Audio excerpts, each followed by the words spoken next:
Hello दोस्तों, welcome to my channel. जिसने भी मेरे चैनल को सब्सक्राइब नहीं किया कृपया सब्सक्राइब कर ले। आज हम लोग चैप्टर 5 शासक और इमारतें पढ़ेंगे। तो चलिए देखते हैं शासक और इमारतें हमें क्या क्या बताती है। तो चलिए वीडियो शुरू करते हैं। तो सर्वप्रथम शासक एवं इमारतें। तो 8वीं और 18वीं शताब्दियों के बीच राजाओं का उनके उत्तराधिकारियों ने दो तरह की इमारतों का निर्माण किया। पहली तरह की इमारतों में सुरक्षित, संरक्षित तथा इस दुनिया और दूसरी दुनिया में आराम विराम की भव्य जगहें, किले, महल तथा मकबरे थे। मंदिर, मस्जिद, हौज, कुएं, सराय तथा बाजार जैसी जनता के उपयोग की इमारतें थीं। तो हम लोग नोट में ये भी लिख लेंगे कि घरेलू स्थापत्य व्यापारियों की विशाल हवेलियों के अवशेष 18वीं शताब्दी से ही मिलने शुरू होते हैं। तो इमारतों में सबसे पहले कुतुब मीनार के बारे में जानते हैं। तो कुतुब मीनार 5 मंजिली इमारत है। 1199 में कुतुबुद्दीन ऐबक ने पहली मंजिल का निर्माण करवाया। 1229 के आसपास इल्तुतमिश ने शेष मंजिलों का निर्माण करवाया। मरम्मत कार्य अलाउद्दीन खिलजी, मोहम्मद तुगलक, फिरोज शाह तुगलक तथा इब्राहिम लोदी ने इसकी मरम्मत करवाई। मीनार के छज्जे पर अरबी भाषा में अभिलेख लिखे हैं। मीनार का बाहरी हिस्सा घुमावदार तथा कोणीय है। तो कुतुब मीनार का जो निर्माण करवाया था सर्वप्रथम कुतुबुद्दीन ऐबक ने ही कुतुब मीनार की नींव डाली थी। और जो है वहाँ का जो इमारत है वो जो है 5 मंजिला है और उसके छज्जे पे अरबी भाषा में अभिलेख लिखे हुए हैं और वो मीनार का बाहरी हिस्सा घुमावदार है। तो उस पर अनुप्रस्थ टोड़ा निर्माण शैली। तो 7वीं और 10वीं शताब्दी के मध्य वास्तुकार भवनों में और अधिक दरवाजे, कमरे और खिड़कियां बनाने लगे। छत, दरवाजे और खिड़कियां अभी भी 2 ऊर्ध्वाधर खंभों के आर पार तक अनुप्रस्थ सहतीर रखकर बनाए जाते थे। वास्तुकला की यह शैली अनुप्रस्थ टोड़ा निर्माण कहलाता था।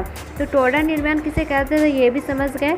तब 8वीं से 13वीं शताब्दी के बीच मस्जिदों, मंदिरों, मकबरों तथा सीढ़ीदार कुओं से जुड़े भवनों के निर्माण में इस शैली का प्रयोग हुआ। तो अनुप्रस्थ टोड़ा निर्माण की जो शैली थी ना, तो वो 8वीं से 13वीं शताब्दी के बीच मंदिरों, मस्जिदों, मकबरों तथा सीढ़ीदार कुओं से जुड़े भवनों के निर्माण में प्रयोग होने लगा। अब हम लोग नोट से कुछ विशेष जानकारी प्राप्त कर लेते हैं कि कंदरिया महादेव मंदिर जो कि धंगदेव चंदेल राजवंश द्वारा 999 में निर्माण करवाया गया था। और दूसरा पॉइंट क्या है कि तंजावुर के राजेश्वर मंदिर राजा राजदेव के द्वारा निर्माण करवाया गया था। ये हम लोग याद रखेंगे कि कौन सा मंदिर किसके द्वारा निर्माण करवाया गया था। अभियांत्रिकी कौशल तथा निर्माण कार्य। अभियांत्रिकी कौशल तथा निर्माण कार्य के बारे में। तो 18वीं शताब्दी में तो प्रौद्योगिकी एवं शैली संबंधी परिवर्तन दिखाई पड़ने लगते हैं। दरवाज़ों और खिड़कियों के ऊपर की अधिरचना का भार कभी कभी मेहराबों पर डाल दिया जाता था। वास्तुकला का यह चापाकार रूप था जिसे डाट अधिरचना के नाम से भी जाना जाता था। निर्माण कार्य में चूना पत्थर, सीमेंट का प्रयोग बढ़ गया। यह उच्च श्रेणी की सीमेंट होती थी जिसमें पत्थर के टुकड़ों के मिलाने से कंक्रीट बनती थी।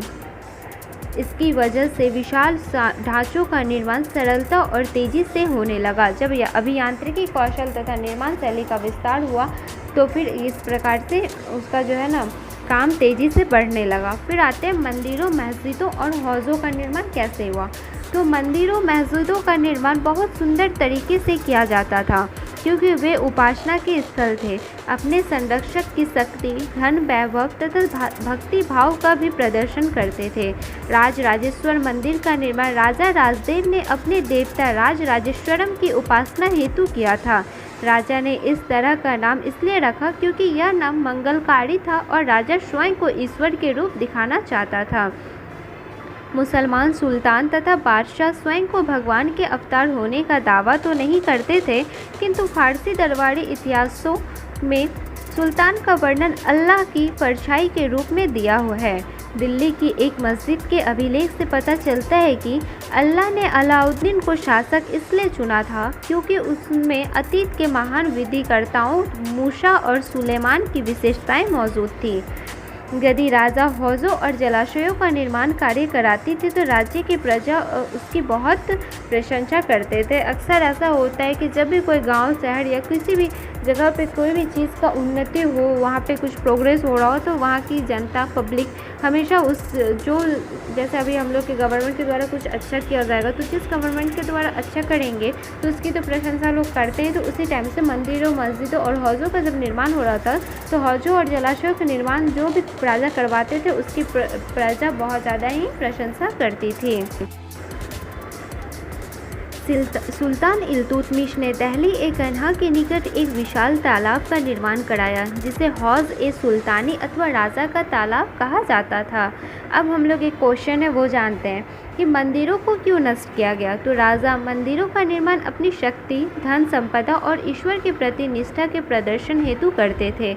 ऐसे में यह बात आश्चर्यजनक नहीं लगती है कि जब उन्होंने एक दूसरे के राज्यों पर आक्रमण किया, तो उन्होंने प्रायः ऐसे ही कारणों से ही मंदिरों का नष्ट किया गया। 9वीं शताब्दी में आरंभ में पांड्यन राजा श्री वल्लभ ने श्रीलंका पर आक्रमण कर राजा सेन प्रथम 1831 से 1851 को पराजित किया था। राजा सेन प्रथम जो था 1831 से 1851 तक अपना शासन किया था।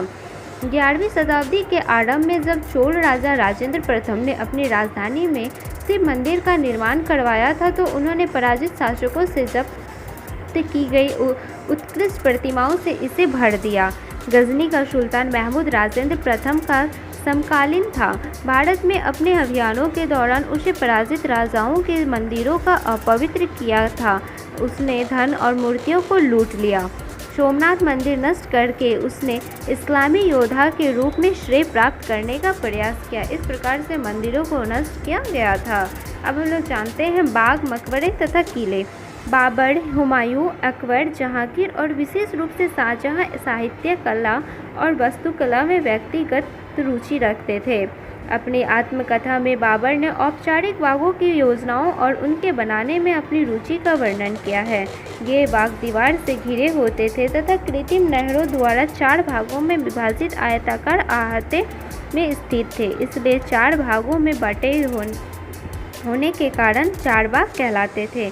जो बाग 4 भागों में बटा होता था उसको 4 बाग कहते थे। चारबाग बनाने की परंपरा अकबर के समय से शुरू हुई। कुछ सर्वाधिक सुंदर चारबागों को कश्मीर, आगरा और दिल्ली में जहांगीर और शाहजहां ने बनवाया था। अब हुमायूं का चारबाग दिल्ली जो कि 1562 से 71, कश्मीर में शालीमार बाग, सीढ़ीदार चारबाग जो कि 1620 से 1634, हुमायूं का मकबरा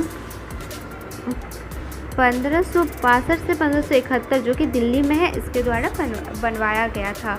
तो अब हम लोग जानते हैं इसकी प्रेरणा अकबर के वास्तुशिल्पियों ने उसके मध्य एशियाई पूर्वज तैमूर के मकबरों से ली। इसमें केंद्रीय गुंबद जो बहुत ऊंचा था और ऊंचा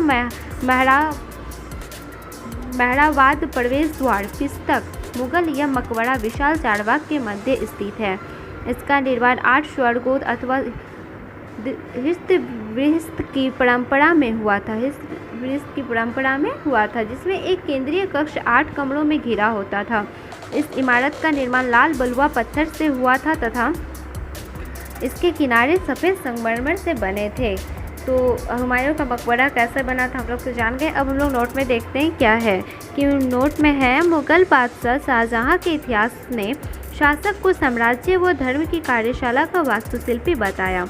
आगे हम लोग जानते हैं शाहजहां के शासनकाल में निर्माण कार्य कैसा रहा। तो शाहजहां के आरंभ वर्ष में उनकी राजधानी आगरा थी। उसके शासन में सार्वजनिक सभा कक्ष, दीवान एक विशाल आंगन में स्थित होते थे। यह दरबार 6 सुतून अथवा 40 खंभों के सभा भवन भी कहलाते थे। शाहजहां ने दिल्ली के लाल किले में सिंहासन के पीछे पित्रादूरा के जराव काम की एक श्रृंखला बनाई गई, जिसमें पौराणिक यूनानी देवता ऑर्फियस को वीणा बजाते हुए चित्रित किया गया था। अब पित्रादूरा क्या है? तो पित्रादूरा उत्कीर्णित संगमरमर अथवा बलुआ पत्थर पर रंगीन ठोस पत्थरों को दबाकर बनाए गए सुंदर तथा अलंकृत नमूने होते हैं। ताजमहल शाहजहां के शासन की भव्यतम वास्तुकलात्मक उपलब्धि है। इसका निर्माण 1643 लगभग 20 वर्ष में पूरा हुआ। यहाँ सफ़ेद संगमरमर का मकबरा नदी तट के एक चबूतरे पर तथा बाग इसके दक्षिण में बनाया गया था। ताजमहल जो शाहजहाँ के शासनकाल में बनाया गया था। उसके बाद वास्तुकलात्मक शैली का आदान प्रदान कैसे हुआ, तो मथुरा के निकट स्थित वृंदावन में बने मंदिरों की वास्तुकलात्मक शैली फतेहपुर सीकरी के मुगल महलों से बहुत मिलती जुलती थी। जैसे वृंदावन में गोविंद देव के मंदिर का अंदरूनी भाग जो कि 1590 में, जिसका निर्माण लाल बलुआ पत्थर से हुआ था, जो प्रतिच्छेदी मेहराबों पर उसकी ऊंची भीतरी छत का निर्माण किया था। वास्तुकला की यह शैली उत्तर पूर्वी ईरान जो कि खुरासान से आई और फतेहपुर सीकरी में इसका प्रयोग किया गया था। बंगाल की झोपड़ी बांग्ला गुंबद को मुगलों ने अपनी वास्तुकला में प्रयोग किया। अकबर की राजधानी फतेहपुर सीकरी की कई इमारतों पर गुजरात व मालवा की वास्तुकलात्मक शैलियों का प्रभाव दिखता है। फतेहपुर सीकरी के जोधाबाई महल में छत के अलंकृत स्तंभ तथा टेक गुजरात की वास्तुकलात्मक परंपराओं से प्रभावित है। अब हम लोग थोड़ा सा चर्च के बारे में जानते हैं। तो 12वीं शताब्दी में फ्रांस में आरंभिक भवनों की तुलना में अधिक ऊंचे व हल्के चर्चों के निर्माण में प्रयास शुरू हुए। वास्तुकलात्मक की यह शैली गॉथिक नाम से जानी जाती है। सर्वप्रथम चर्च में पेरिस का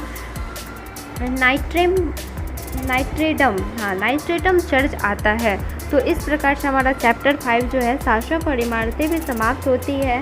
उम्मीद है कि आप लोगों को मेरी नोट्स अच्छी लगी हो। अगर आप सबों को मेरी नोट्स अच्छी लगी तो लाइक शेयर कमेंट्स करना ना भूलें और हाँ, चैनल को भी सब्सक्राइब कर दें, बेल आइकन को प्रेस कर दें, ताकि मैं और भी जो NCERT नोट्स का 6 to 12 का जो नोट डालूँगी जो आप लोग के साथ, तो वो आप लोगों को सबसे पहले नोटिफिकेशन मिल जाए।